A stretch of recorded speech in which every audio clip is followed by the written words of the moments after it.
Oyster mushrooms are a popular type of edible mushroom known for their delicate texture and mild savory flavor. They grow in clusters and have a broad oyster-shaped cup, hence their name.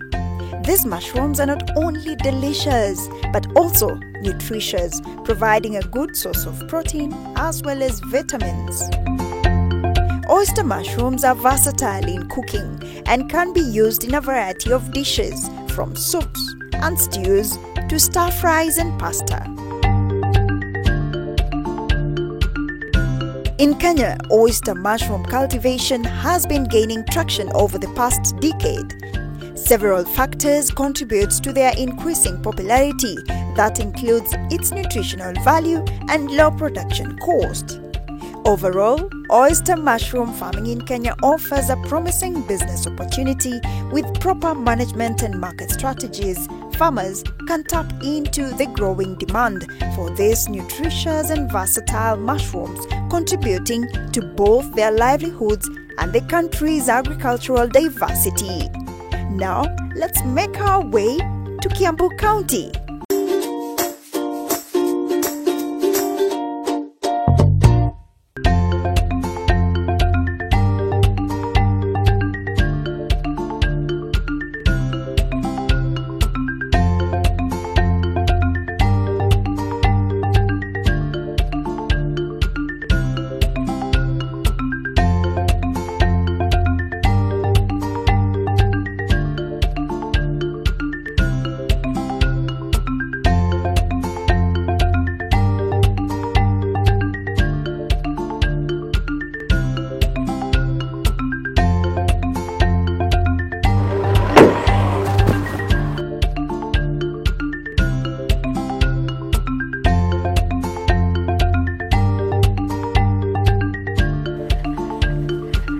Hello and welcome to yet another exciting episode of Kilimo na Biashara, and today we want to explore an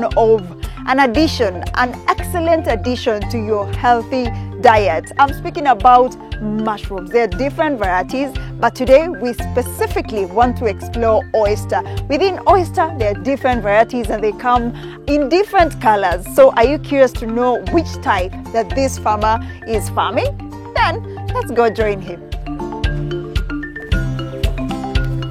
Maurice. Hi. Hello. Hello and welcome. Thank you so much. Yes, How are you? I'm very fine, thank you. Karibu to the Livingstone's farm. Thank you so where much. we grow all manner of crops, in particular oyster mushrooms. Yes. But before we talk about mushrooms, yes, what are other crops that you have? We have coffee. We also do traditional vegetables time to time, and also the subsistence farming of maize and beans. Yes, but what we have been championing so far is the mushroom growing. Now tell me about oyster mushroom. Yes, it is exciting to do mushrooms. In fact, it grows in 24 hours. It doubles in size in 24 hours. Whoa. So it's a crop that is amazing us, and we are loving what you're doing. Yes, in particular oyster mushrooms, it take a very shorter time, and then it is not expensive to produce. And why mushrooms specifically? Well, it is a long story. Make it short, but we need to hear that story. So I was just looking for something else to do. I was tired of the subsistence, maize and beans, without breaking even. So I wanted to do strawberries at first. So I talked to someone who was doing strawberries. They guided me on everything that needs to be done. But then again told me there's even a more lucrative crop, which is called mushrooms. Before that, I think my experience with mushrooms was very little. I knew zero or to nothing about mushrooms. I had consumed only on pizza, maybe once or twice. So after that, we did research. She took me through on what is needed, and passion grew. I started with button mushroom. It didn't go so well, so I had to get trained and visited farms who were producing mushrooms by that time. And then after many months of research, of training, I did another crop which did so well for button mushrooms. And then I got someone who trained me on oyster mushrooms. Then I saw oyster is even easier to do. That's how I landed onto the crop. I like the way you say oyster mushroom is easy. But is it capital intensive? Let's begin with that. Not so much, not so much. With as little as 30,000, you can start your journey with oyster mushrooms. But now we have farms which we invest up to millions of shillings, and also now economies of scale makes their production cost to come down. So you can start small with view of growing. Wow. Yes.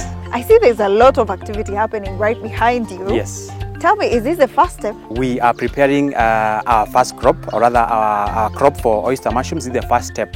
What we do, we are mixing the straw together with coast calcium. Coast calcium is calcium hydroxide, which raises the pH of the water.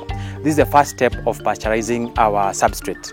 So for mushrooms to grow, they need a sterile or clean environment and clean media to grow.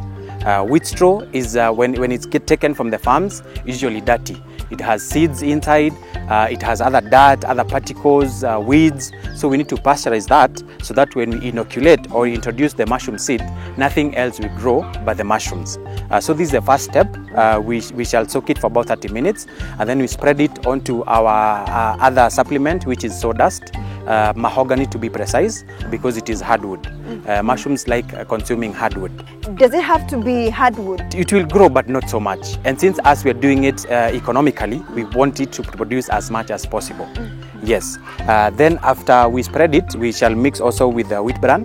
Wheat bran is a supplement that raises the nitrogen content. Mushrooms also like nitrogen. So is it the normal wheat bran that yes, it is. normally used for cattle? It's the normal wheat bran. So these items they are readily available. You can get them in the agrovets, even in the hardware. We are using agricultural lime.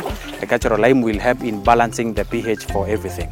So there is a lot that really comes into the first step. You have to assemble a lot of things. Yes. You have to assemble all the materials, all the substrate that you shall be using.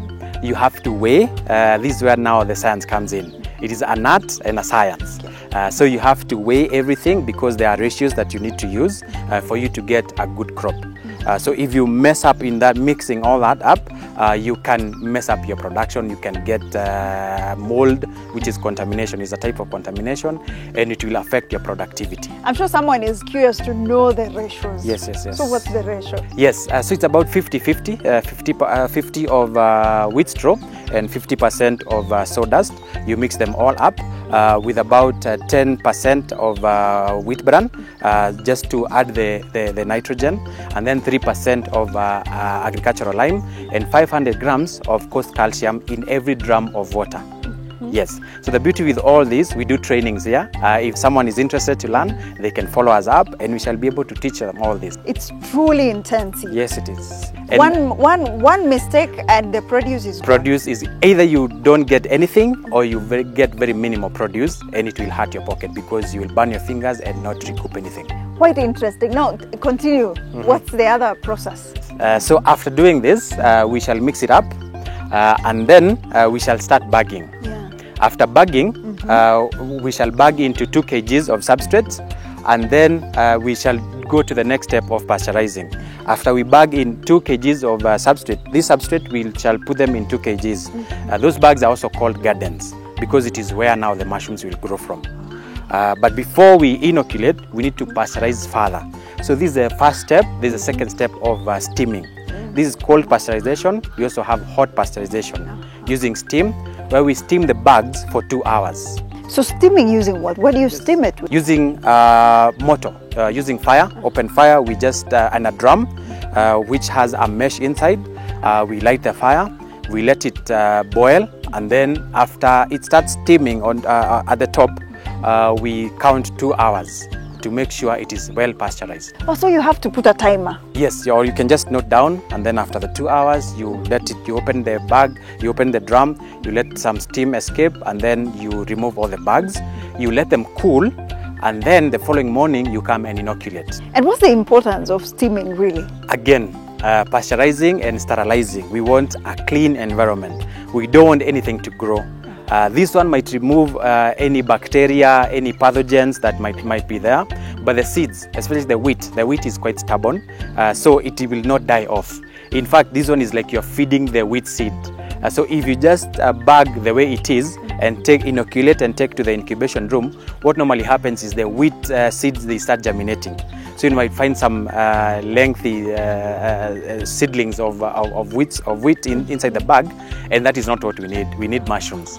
So to minimize that, or to make sure that one does not happen, you have to steam further for about 2 hours. So to eliminate all the pathogens. Yes, any other seed, a foreign seed that might be on the substrate, it is killed off, and then we let it cool. When it is about 26 to 28 degrees, that's when we inoculate. Yes. I see you use a lot of water in this process. Yes. But I'm just wondering, does it have to be specific pH or just normal yes, water? To raise the pH, actually, that's why we're using the coarse calcium. In fact, we are raising the pH right now using the calcium hydroxide. We are raising the pH to about 12 to 13, which is quite alkaline, and it might eliminate any contamination that might be on the substrate. But what's the hardest part, especially in this first stage? The first section, I think, is mixing all these up. You need manpower. You cannot do it alone. Yes, so I think this is the hardest part. After this, now the steaming, and then after that is easy. But there's another critical part of inoculation, which we shall come to later. So I'm curious to know what's happening there. I want to help. Join in, please. And perhaps I can try. Yes, please.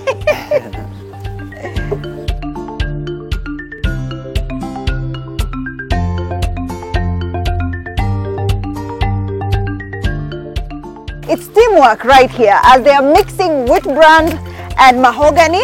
I'm doing cold pasteurization right here. It's a blend of calcium with a wheat straw. It's called cold pasteurization. But we're nowhere close to the end. We're just taking a short commercial break. Be sure to stay with us because we have inoculation. Have you ever heard about inoculation? We'll be right back.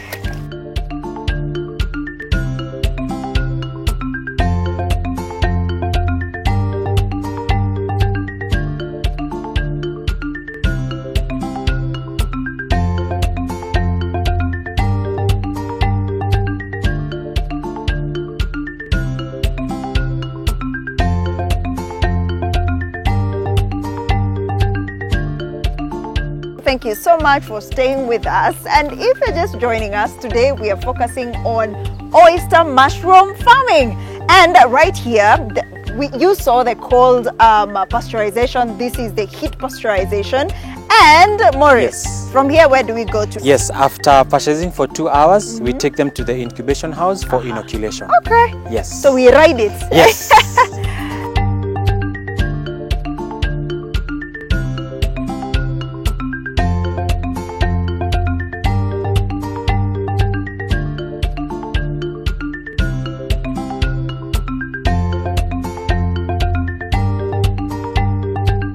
So tell me about the structure, because I know typically mushroom houses are normally very cold.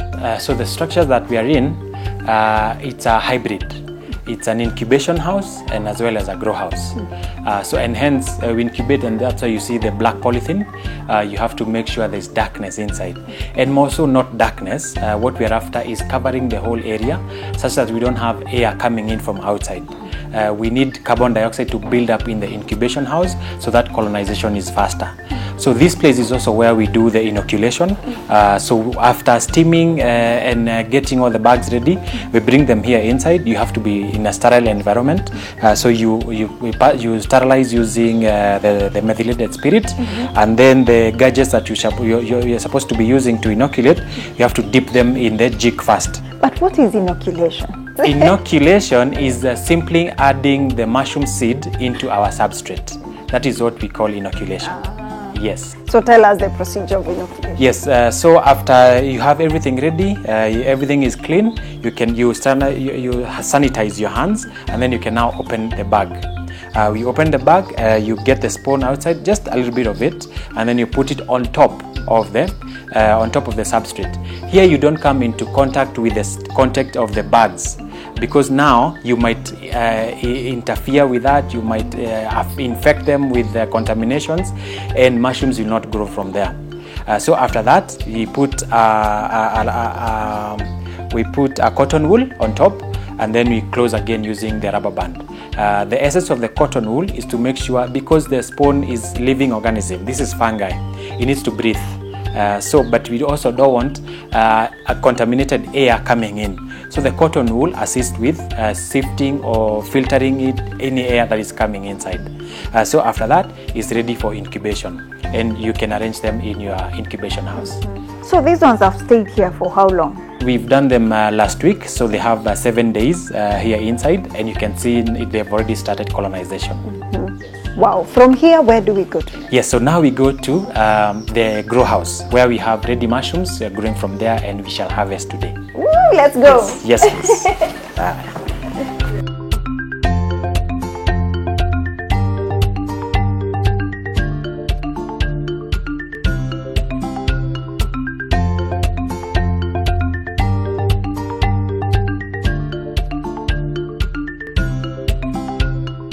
Maurice, so before we even talk about oyster mushroom, tell me about the regulation of temperature here, because it's quite humid. It's supposed to be like that, under 20 degrees if possible, but for the oyster mushrooms, they are versatile a little bit, not compared to other types of mushrooms like button and so forth.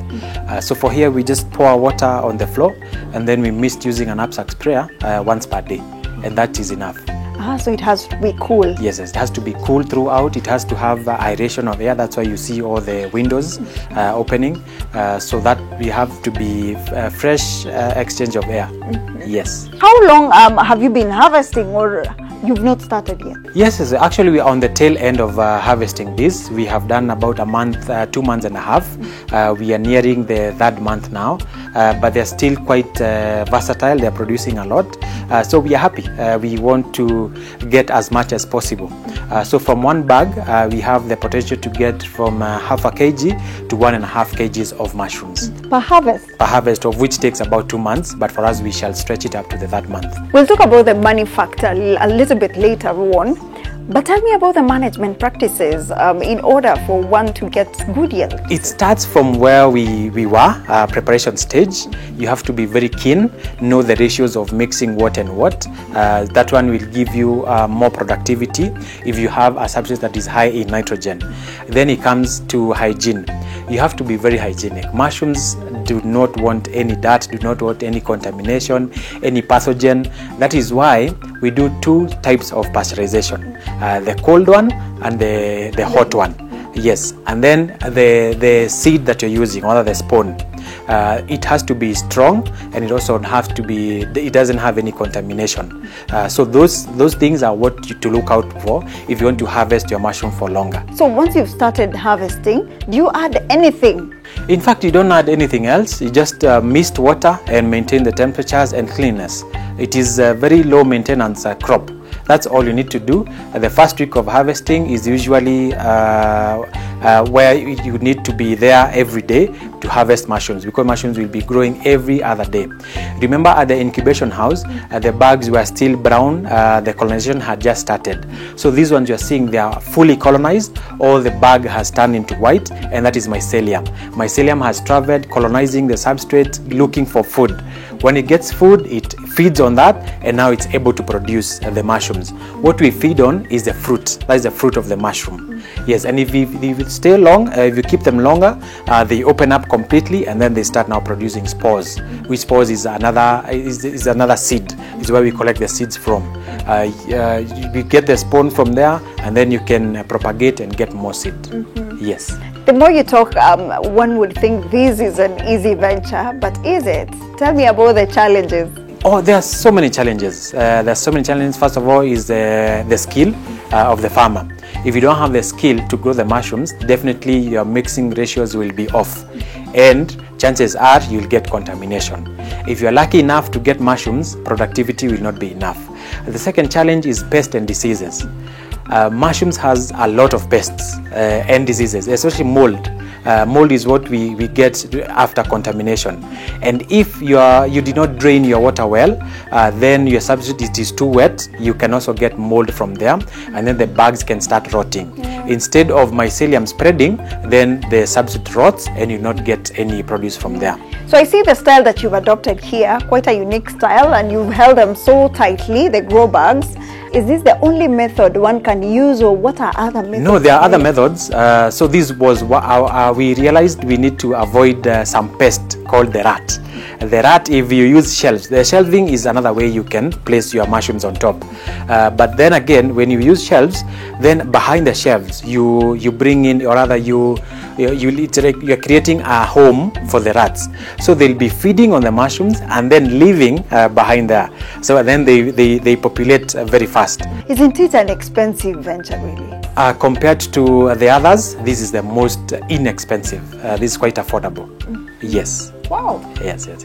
Now tell me about this structure, because the other one was, one of the criteria was it has to be dark. Yes. This one has to be cold. What are other differences? Yes. The other one has to be locked completely because you don't want air coming inside. We want CO2 to build up for easier and faster colonization. In the growing room is the opposite of that. So here you need exchange of air. You need air coming in and flowing inside the house nicely. So that one helps the mushrooms to grow a lot. If you enclose everything, then there will not be oxygen and mushrooms will be fruiting very little. Or you have some leggy mushrooms. You have them like the stalk is longer as compared to the cup being bigger. So what does the market really need? The cup is what you need to we shall harvest that and package and take to the market. Yes. And now to the money factor. How much does it retail at? Okay, it's retailing, I think, from the supermarket is 269 one punnet, which is 250 grams or quarter kg. Yes, so that's the retail from the supermarkets.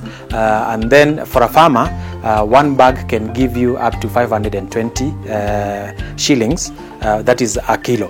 And you can be able to harvest a kilo from one bag. Yes, that is the average harvest, between 0.5 kg to 1.5 kg. So the average is a kg. So from a farmer, spending between 180 shillings, 150 to 180, and then you get 520 from each bag.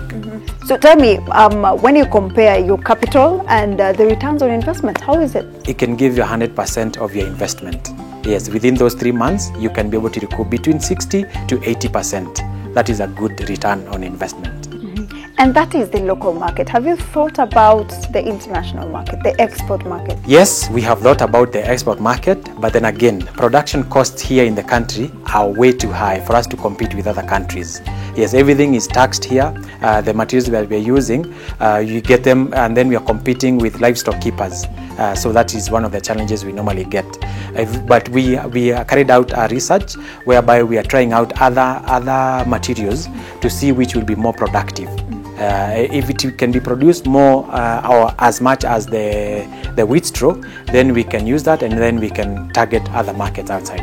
But we are thinking of about, as Mycelia and Foods Limited, we want to target the export market using value-added products of mushrooms, whereby we do dry the mushrooms, we mill it into powder, and then we can export either as dry or as powder.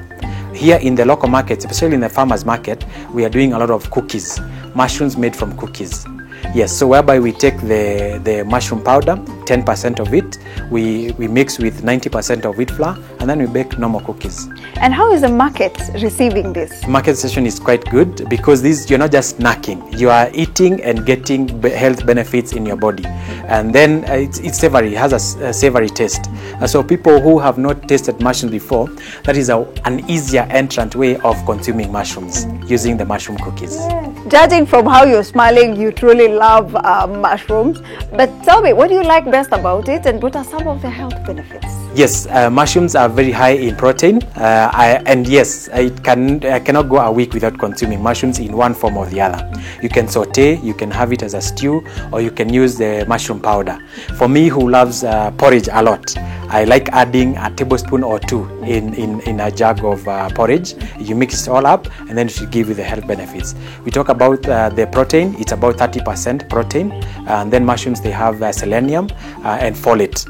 Folate is more of the B complex, vitamin B complex, and the selenium now helps in detoxification of the body. Yes, so those are the health benefits with mushrooms, among others. Okay, can we harvest now? Yes, we can. Let's wash our hands first. Okay, let's wash our hands.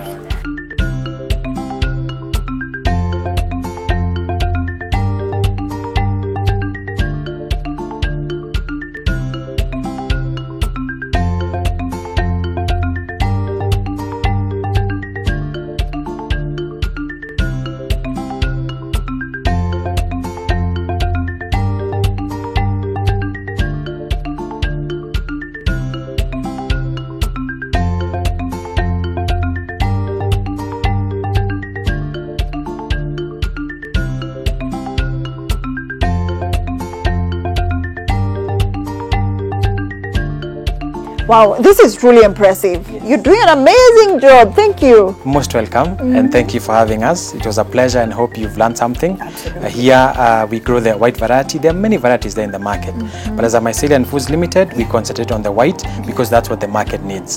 There are others like brown, there's blue, there's yellow, but here we grow the white one. Wow. Yes. Impressive. Thank you very much. Thank you so much. Asante sana. Wow. Allow me to go and pack. All right. Thank you. Wow, and you've had it from the horse's mouth. That is what the market needs. It's oyster mushroom. Well, there are different varieties available in the market, but I hope you've gotten some inspiration from this farmer who's ventured into oyster mushroom farming. Thank you so much for being part of the show today. See you again next Sunday for yet another exciting episode of Kilimo na Biashara. See you.